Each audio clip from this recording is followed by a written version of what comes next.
Hi friends, ఈరోజు మన recipe పప్పు పొంగలి. టేస్ట్ అయితే చాలా బాగుంటుంది, చూపిస్తారండి. ఇదిగోండి, ఒక కప్పు పెసరపప్పుకి ఒక కప్పు రైస్ వేసుకోవాలి.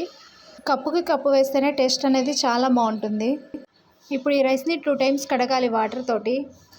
2 చెంబులు ఎసురు పోసుకొని కుక్కర్లో 4 విజిల్స్ వచ్చేంత వరకు ఉడికించుకోవాలి. ఇవి ఉడికేటప్పుడే ఇందులో సరిపడినంత ఉప్పు వేసుకోవాలి. చూడండి, మన రైస్ అయితే ఇలా మెత్తగా ఉడుకుతుంది. ఇప్పుడు దీన్ని అంతటిని బాగా కలుపుకోవాలి. ఇలా పప్పు రైస్ మొత్తం కలిసిపోయి ఇలా మెత్తగా రావాలి. ఇప్పుడు ఒక ప్యాన్ తీసుకొని అందులో 2 టేబుల్ స్పూన్ నెయ్యి వేసుకొని హీట్ చేసుకోవాలి. అందులో జీడిపప్పులు వేసుకొని వేయించుకోవాలి. ఇప్పుడు వీటిని ఒక బౌల్లో తీసుకొని అదే ప్యాన్లో కొంచెం ఆయిల్ వేసుకొని హీట్ అయ్యాక తాలింపు గింజలు వేసుకోవాలి.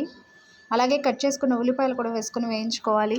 తర్వాత కట్ చేసుకున్న టమోటాలు, కట్ చేసుకున్న పచ్చిమిరపకాయలు అన్నీ వేసుకుని బాగా వేయించుకోవాలి. అలాగే సన్నగా తరిగి పెట్టుకున్న అల్లం ముక్కలు, కొన్ని మిరియాలు వేసుకోవాలి. కరివేపాకును వేసుకొని ఈ తాలింపులంతటిని రైస్లో వేసుకొని కలుపుకోవాలి. ఈ పప్పు పొంగల్ని చట్నీతో కానీ సాంబార్తో కానీ తింటే బాగుంటుంది.